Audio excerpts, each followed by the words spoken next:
talk here for a few minutes about unneeded blocks.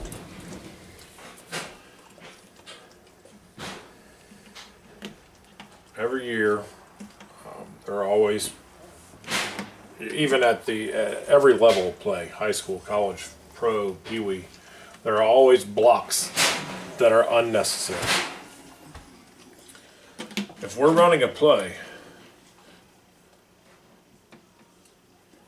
and we have a tackle in the end, let's just say we're running a sweep this direction, and a backer here,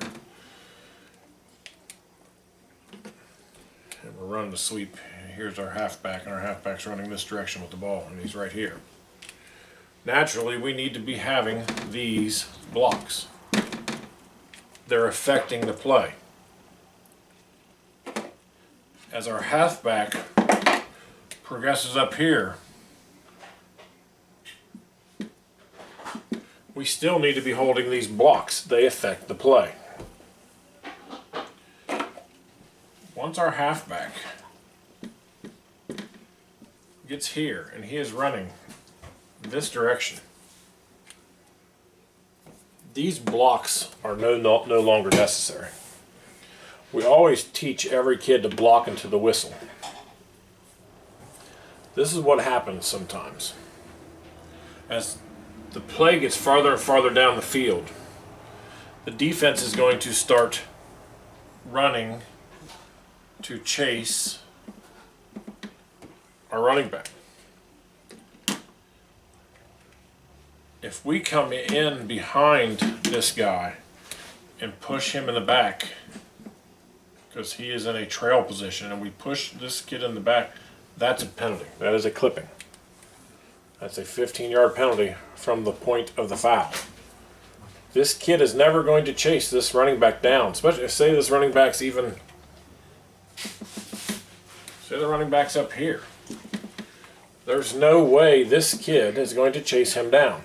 This is an unnecessary block. A big one that we see all the time, and it is a safety concern, quite honestly. If a defender is on this side of the field, and he is running this direction,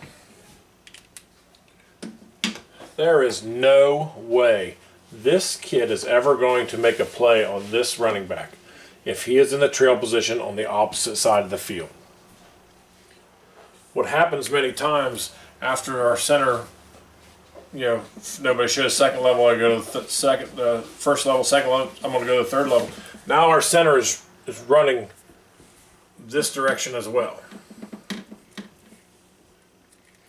And what oftentimes it is tempting to do, as these two players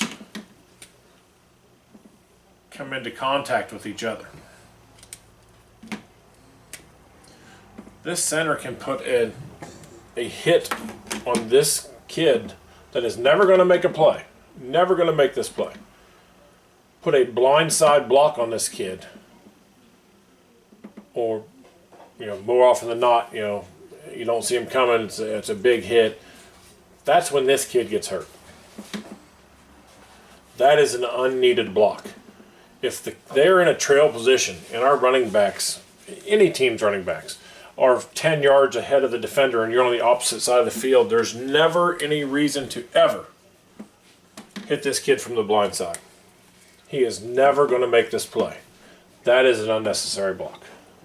A block in the back when they're in a trail position is an unnecessary block. Both of these are major penalties from the point of the foul. And I will tell you this, if I catch a kid do this, if I see a kid purposely blindside block another kid away from the play, that kid will be out the rest of the game. There is no need for this. This kid is 100% defenseless. And there's never a reason to take a shot at somebody when they're never going to make this play.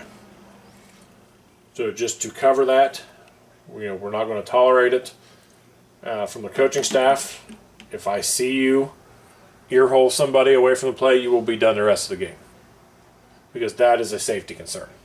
We are teaching the kids to have fun. We are teaching the kids to play passionately, but with proper fundamentals And there's nothing fundamentally proper about blindsiding a kid. Nothing fundamental about that.